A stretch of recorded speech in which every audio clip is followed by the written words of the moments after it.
आता बातमी भंडाऱ्यामधून आहे। भंडाऱ्याच्या गोसेखुर्द धरणाच्या पाणलोट क्षेत्रामध्ये मुसळधार पाऊस झालाय। आज सकाळपासून धरणाचे 33 दरवाजे उघडण्यात आले आहेत। सध्या धरणामध्ये 242.780 दशलक्ष घनमीटर पाणीसाठा शिल्लक आहे। धरणातून सुरू असलेल्या विसर्गाचा फटका चंद्रपूर आणि गडचिरोली या जिल्ह्यामधल्या नागरिकांना बसतोय। आणि गोसेखुर्द धरणाचा आढावा घेतलाय आमचे प्रतिनिधी प्रशांत देसाई यांनी। पाहूया। गोसेखुर्द धरणाच्या पाणलोट क्षेत्रामध्ये मध्यरात्री मुसळधार पाऊस झाला आणि त्यामुळे गोसेखुर्द धरणाच्या जलसाठ्यामध्ये वाढ झाली। त्याचा पाणी पातळी नियंत्रित ठेवण्यासाठी धरण प्रशासनाने 33 दरवाजे आज सकाळपासून उघडलेले आहे। 13 दरवाजे 1 मीटरनी तर उर्वरित 20 दरवाजे अर्ध्या मीटरनी उघडण्यात आलेल्या बघू शकतो आपण। गोसेखुर्द धरणाच्या या डॅमवर आहो।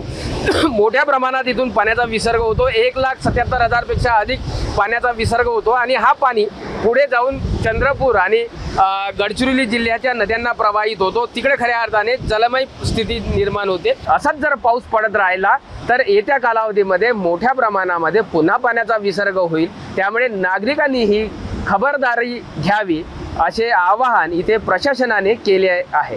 प्रशांत देसाई, एबीपी माझा, भंडारा। एबीपी माझा, उघडा डोळे बघा नीट।